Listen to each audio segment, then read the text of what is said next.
ఫలితాలన్నీ ఇంకా దాదాపుగా కొలిక్కొస్తా ఉన్నట్టున్నాయి.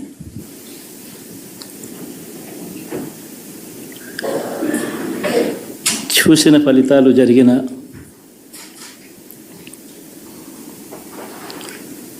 పరిస్థితులు చూస్తే నిజంగా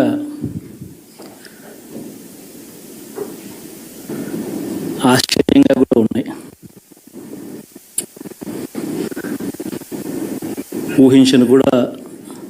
ఊహించలేదు ఇలా జరుగుతుందని, ఇలా వస్తాయని కూడా. బట్ ఎస్,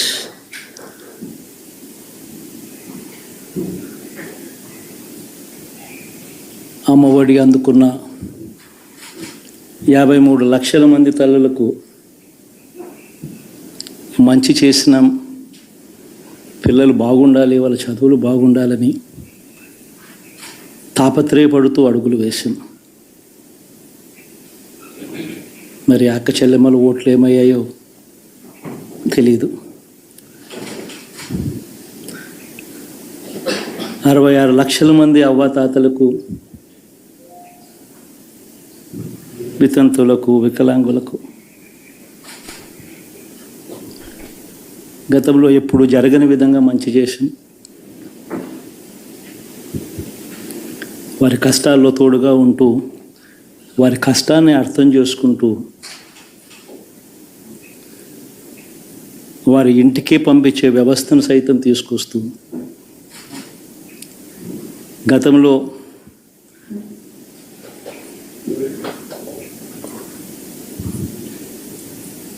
మా ప్రభుత్వం అధికారంలోకి రాకమునుపు ఇస్తూ ఉన్న చాలని పెన్షన్ నుంచి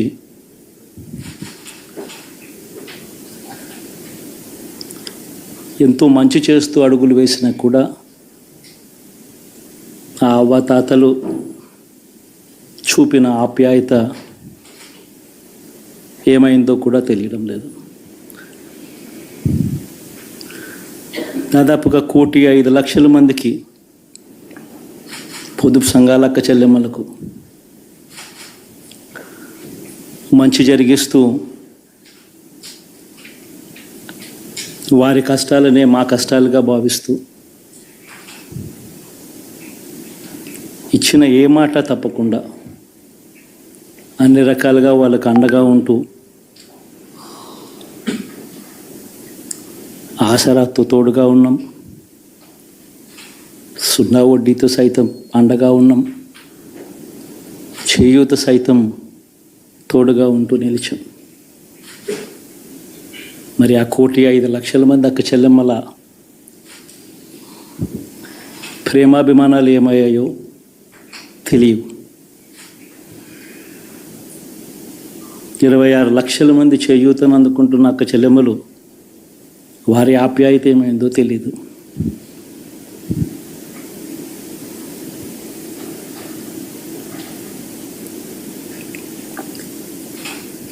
పిల్లల చదువుల కోసం ఏ తల్లి ఏ తండ్రి ఇబ్బంది పడకూడదు అని మొట్టమొదటిసారిగా పూర్తి ఫీజులు ఇస్తూ తీసుకొచ్చి అందగా నిలిచాం. చదువుల్లో ఎప్పుడూ చూడని మార్పులు తీసుకొచ్చాం. దాదాపుగా 12 లక్షల మందికి సంవత్సరానికి మంచి జరిగిస్తూ, ఆ పిల్లలు, ఆ తల్లుల అభిమానం ఏమైందో కూడా తెలియదు.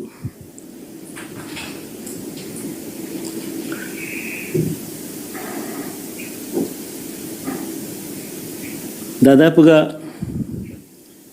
54 లక్షల మంది రైతన్నలకు గతంలో ఎప్పుడూ చూడని విధంగా, జరగని విధంగా పెట్టుబడికి సహాయంగా అందించే కార్యక్రమం మొట్టమొదటిగా జరిగింది మన ప్రభుత్వం వచ్చాకే.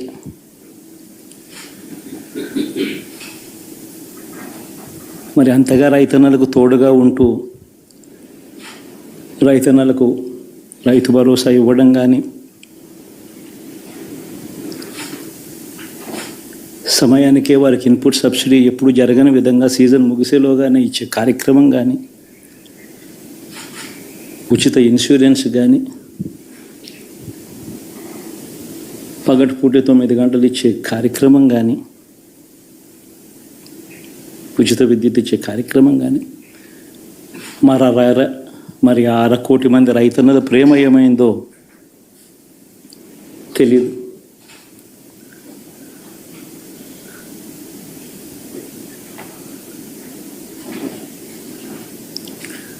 మరి ఇన్ని కోట్ల మందికి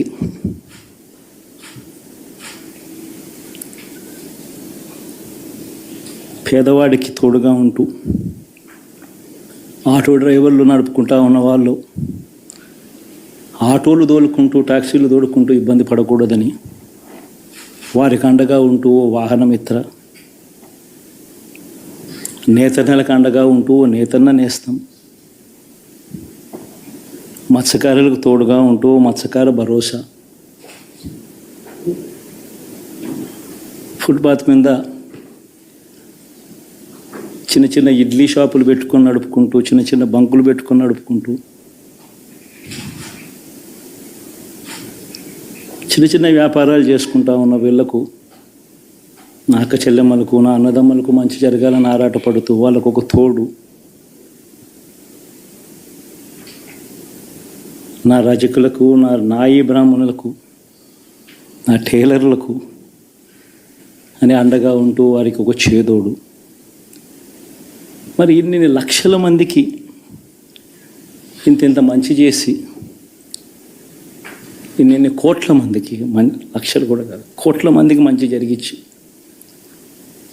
ఎప్పుడు జరగని విధంగా మేనిఫెస్టో అంటే ఒక చెత్తబుట్టలో పడేసే డాక్యుమెంట్ కాదు. ఒక మేనిఫెస్టో అంటే ఒక బైబిల్ అని, ఒక ఖురాన్ అని, ఒక భగవద్గీత అని మొట్టమొదటి రోజు నుంచి కూడా భావిస్తూ ఏకంగా 99% వాగ్దానాలు అమలు చేసి,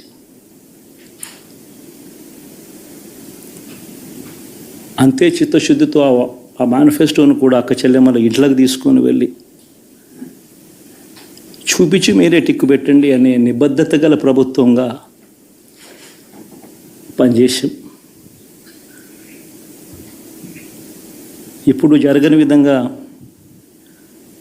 పిల్లల చదువులు, పేదరికం పోవాలి అని అంటే పిల్లల చదువులకు క్వాలిటీ ఎడ్యుకేషన్ అవసరం అని మొట్టమొదటిసారిగా ఇంగ్లీష్ మీడియంను వ్యతిరేకిస్తున్న వాళ్ళందరూ పెత్తందారులతో యుద్ధం చేసి సైతం పిల్లలకి ఇంగ్లీష్ మీడియం తీసుకొని రావడమే కాకుండా టోఫుల్, ఐబీ లాంటి కళలు కూడా కలం. ఆ పేద పిల్లలకు అండగా నిలబడాలని, తోడుగా ఉండాలని, వారి చరిత్రలు మార్చాలని, ఎప్పుడు చూడని విధంగా గ్రామ స్థాయిలోనే సచివాలయ వ్యవస్థ, వాలంటీర్ల వ్యవస్థ తీసుకొచ్చి ప్రతి ఇంటికి సేవను అందించే కార్యక్రమం చేశాం. వివక్ష లేకుండా, కరప్షన్ లేకుండా దాదాపుగా 2,70,000 కోట్ల రూపాయల పైచిలకు ఇంటి వద్దకి అందించగలిగాం.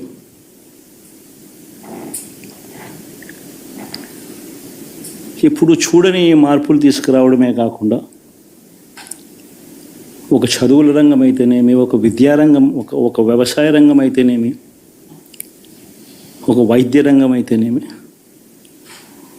ఏ పేదవాడు ఎప్పుడూ ఇబ్బంది పడకూడదు అని ఎప్పుడు ఊహించని విధంగా మార్పులు తీసుకొస్తూ పేదవాడికి అండగా నిలబడగలిగాం. విమెన్ ఎంపవర్మెంట్ అంటే ఇది, మహిళా సాధికారత ఇది అంటే ఇది అని ప్రపంచానికి చాటి చెప్పగలిగాం.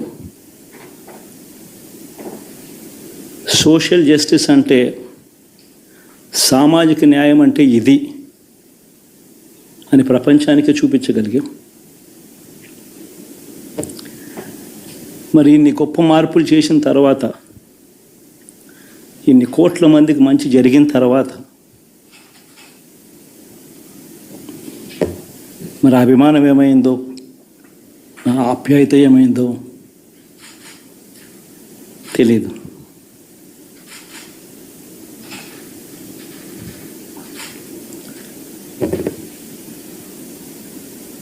ఎవరో మోసం చేశారు, ఎవరో అన్యాయం చేశారు అని చెప్పి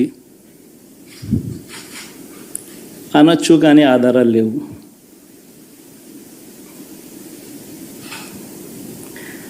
ఏం జరిగిందో దేవుడికి తెలుసు. పెద్ద నేనైతే చేయగలిగింది ఏమీ లేదు. ప్రజల తీర్పు తీసుకుంటాం, కానీ మంచి చేయడానికి మాత్రం ప్రజలకు తోడుగా ఖచ్చితంగా ఉంటాం. వాయిస్ ఆఫ్ ది వాయిస్లెస్ కింద ఈ పార్టీ తాను చేయాల్సిన పని తప్పకుండా చేస్తుంది. పేదవాడికి అండగా ఉండే కార్యక్రమంలో ఎప్పుడూ కూడా పేదవాడికి తోడుగా ఉంటూ గలం విప్పుతుంది, పేదవాడికి అండగా నిలుస్తుంది. పెద్ద పెద్ద వాళ్ళ కూటమి ఇది, ఢిల్లీలో సైతం శాసించే పరిస్థితుల్లో ఉన్న కూటమి ఇది. ఆ కూటమిలో ఉన్న బీజేపీకి, ఆ కూటమిలో ఉన్న చంద్రబాబు గారికి, ఆ కూటమిలో ఉన్న పవన్ కళ్యాణ్ గారికి అందరికీ కూడా వాళ్ళ గొప్ప విజయానికి అభినందనలు.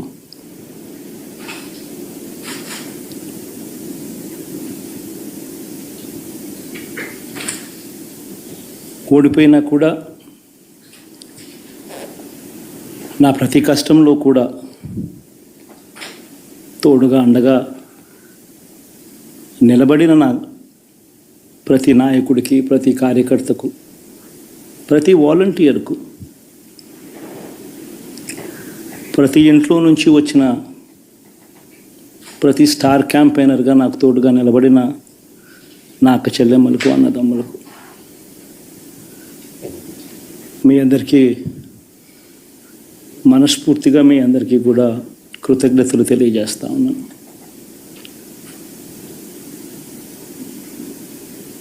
ఏం జరిగిందో తెలియదు, కానీ ఏమి చేసినా, ఎంత చేసినా ఇంకా 40% ఓటు బ్యాంకు మాత్రం తగ్గించలేకపోయారు. ఖచ్చితంగా మళ్ళీ ఇక్కడి నుంచి లేస్తాం.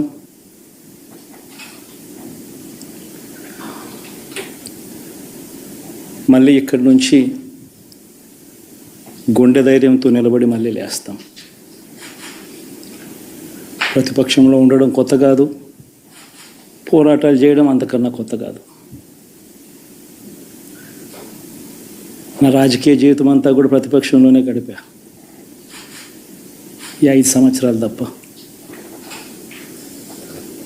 పోరాటాలే చేశా,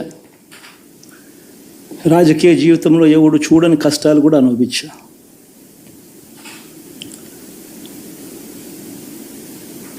ఇప్పుడు అంతకన్నా కష్టాలు ఏదైనా పెట్టినా కూడా సిద్ధంగా ఉన్నాం, సిద్ధంగా ఎదుర్కొంటాం. ఆల్ ది వెరీ బెస్ట్ గవర్నమెంట్లోకి వచ్చిన వాళ్ళకు. Thank you.